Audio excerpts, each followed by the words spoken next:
You stand up, walk into the kitchen, and just stand there, blank. You have no idea what you came for. You tell yourself, I'm getting old, or I've just been too busy lately, my head is a mess. Then you walk back to the other room, see your water glass, and remember. Oh, right. You think it's nothing, but here's what your brain is doing without you knowing, and it happens every single time you walk through a door. Every day, dozens of times. And there's something I want you to hold on to until the very end of this video. A perspective on this phenomenon that modern neuroscience and ancient spiritual traditions from Rome, Japan, India, all independently arrived at. And it's not just about forgetting things in the kitchen, it's about who you are, and who is actually walking through the doors of your life. Be honest, have you ever walked into a room, stood there completely blank, and had no idea what you were about to do? Most people assume this is a sign of a poor memory, of distraction, of age. And because everyone assumes that, we quietly blame ourselves every single time it happens. But here's what's actually going on. The human brain doesn't store memory like a continuous recording. It divides the world into discrete event segments, each one tied to a specific space, a specific context, a specific psychological state. When you walk through a door, the brain receives a signal. Context has changed, and it performs an operation that scientists call event segmentation. The old file gets closed, a new one opens. The memory of why you walked in doesn't disappear, it just gets pushed outside your immediate access zone, like minimizing a window to the taskbar. It's still there, you just can't see it anymore. In 2011, a research team led by Gabriel Radvansky at the University of Notre Dame ran a series of experiments in both real environments and virtual ones, and concluded that walking through a doorway itself triggers forgetting, entirely independent of the distance traveled or the time elapsed. They named it the doorway effect. From your brain's perspective, a door is not an architectural object. It's a cognitive boundary, a point at which the entire context of the previous moment, your goals, your emotions, your intentions, gets packaged into long-term memory to make room for what's next. You are not broken. Your brain is working exactly as designed, a design refined over millions of years of evolution to keep you focused on the environment you're in right now, not the one you just left. And here's what makes it even more fascinating. This effect doesn't only happen with physical doors. Have you ever picked up your phone only to stare at the screen with no idea what you were about to do? Or sat back down at your desk after making coffee and spent a moment searching for the thread of thought you were just following? That's also an event boundary. There just wasn't a physical door involved. Neuroscientists have found that the brain creates event boundaries not only based on physical space, but on any sufficiently large shift in context. Time, the object of your attention, your emotional state, even a single notification on your phone. Every time there's a strong enough disruption, the brain draws a dividing line, and the memory from the previous segment becomes harder to reach. This explains why people lose deep focus after checking email mid-task, why a short phone call can wipe out an hour of careful thinking, why waking up in the morning, many people feel like a different person than they were the night before.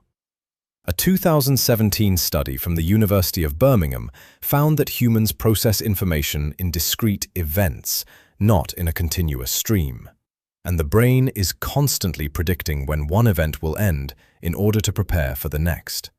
This process is nearly entirely automatic and sits outside conscious awareness.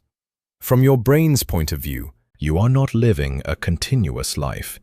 You are living a series of short clips, each one framed by boundaries you almost never notice. And here is where it gets interesting, because ancient spiritual traditions had already figured this out long before fMRI machines or neuroscience labs existed. If this is resonating with you, hit like and subscribe. It's the best way for us to reach more people who need to hear this. Most of us think of a door as an architectural object, wood, hinges, a handle, But in most ancient cultures around the world, the threshold, that liminal space at the exact point of crossing, was not an object. It was a state. In Roman tradition, the god Janus, the two-faced deity, was the god of doorways, of beginnings, of transitions. He didn't stand in one room or the other, he stood in between. January, the month, was named after him because it is the threshold between the old year and the new. The Romans understood that the moment of transition doesn't belong to either world, it is its own world. In Japanese Shinto, the Torii gate, the red gate you see before every shrine, is not there to block or to direct. It's a cognitive device. When you pass through a torii, you are performing a deliberate act, leaving the ordinary world and entering sacred space. Your body moves, but more importantly, your mind is asked to shift states. The physical boundary creates a psychological boundary, on purpose. The Hindu tradition calls the transitional space between two states sandhi, literally meaning joint or junction. Sandhi appears everywhere in Hindu philosophy, between sleeping and waking, between the inhale and the exhale, between one thought and the next.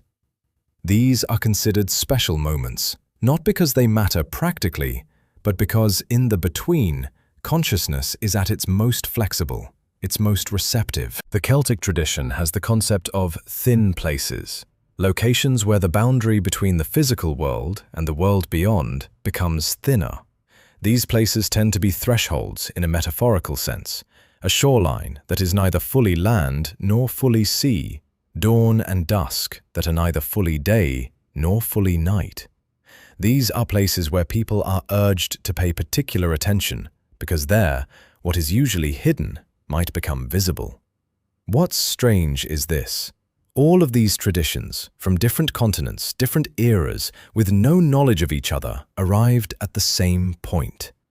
The moment of transition is a special moment, not because it is sacred in a mystical sense, but because at that point, the old hasn't fully left and the new hasn't fully arrived, and in that gap, something important is happening. Neuroscience in 2011 called it an event boundary. The ancient Romans called it Janus. The Japanese called it torii. Different names, but they were all describing the same thing. We talk about event boundaries as though they only affect short-term memory.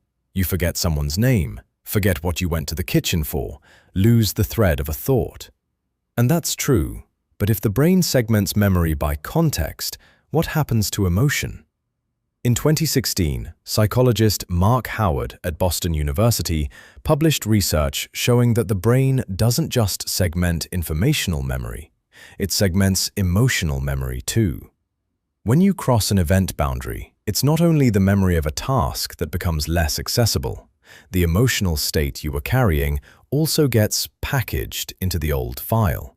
This explains something many people have experienced but never had a name for. You're furious after an argument. Then you leave the room, go downstairs to get some water, and when you come back, the anger is slightly lighter. Not because you thought it through, because the door did its work. Or the opposite. You're in a state of flow, writing, creating, working deep, and someone calls you to another room for a moment. When you return, you sit in front of the keyboard but can't find that feeling again. Not because you lack focus, because the door already closed that file. Tibetan Buddhism has the concept of rigpa, pure awareness, complete presence in the current moment. Tibetan meditation masters describe maintaining rigpa through transitional moments, standing up, crossing a threshold, shifting from one activity to another as one of the most difficult practices in meditation.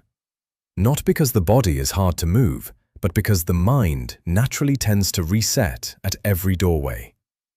Carl Jung called transitional moments liminal space. In Jungian psychology, liminal space is where the old has dissolved, but the new has not yet formed. A state of in-between that is uniquely vulnerable, but also uniquely rich with the potential for transformation. Jung believed that liminal periods are when real change becomes possible, because that is when the old no longer has the strength to resist. But from a neuroscience perspective, this is also precisely when you are most likely to lose the thread connecting you to the person you are trying to become. Think about it. Every time you make a resolution to be calmer, more focused, more patient with the people you love, and then step into a new situation, a new room, a new context, a piece of that resolution gets closed into the file of the old context. Not because you lack willpower, but because your brain, faithful to its evolutionary design, has segmented the event and the person you were trying to be got left behind on the other side of the door. Here is what almost no one mentions when they talk about the doorway effect. If the brain creates an event boundary at every threshold, and event boundaries affect memory and emotion and psychological state, then a doorway is not just a place where you lose something. It's a place where you can consciously choose what to carry through. Researchers building on Radvansky's work found that the doorway effect can be reduced by bridging the two contexts in the mind before crossing. If you remind yourself of your intention, not the action, but the intention right before stepping through, recall improves significantly. Because intention is encoded at a deeper level than action, it's tied to purpose, to emotion, to meaning. The Japanese practice this almost unconsciously through the ritual bow when passing through a torii. The bow isn't only a gesture of respect, it's a memory tag. It tells the brain, this moment matters. Encode it differently from ordinary moments. Carry this quality of attention into what comes next. In Vipassana meditation, there is a practice called sampajanya, clear comprehension of purpose. Whenever moving, the practitioner is asked to know clearly where they are going and why. Not as an intellectual exercise, but as a way of keeping the continuous thread of awareness unbroken at each event boundary. Marcus Aurelius wrote in the Meditations, "At every new beginning, ask yourself whether what you are about to do is worthy of the person you wish to be." He didn't know about event boundaries, but he understood that moments of transition are the moments you are most likely to lose your way, and also the most important moments to ask yourself who you are. This doesn't mean you need to turn every trip to the kitchen into a ritual. Your brain was designed to segment, and that is a feature, not a flaw. But when you stand at the threshold of something larger, a new job, a new relationship, a new chapter of your life, what your brain is doing is no different from what it does when you walk through the kitchen door. It closes the old file, it opens a new one. And the question is, do you know what you're carrying into that new file? Remember when I said there was a perspective on event boundaries that both neuroscience and ancient traditions agree on, and that it's not just about forgetting things in the kitchen, but about who you are? Here it is. The doorway effect is not a failure of memory. It is evidence that you are not a single, continuous entity moving through time. You are a series of versions, each one created at each event boundary, each threshold, each moment of transition. That is not a bleak idea, it is a liberating one, because it means every door you walk through is a genuine opportunity to become someone different.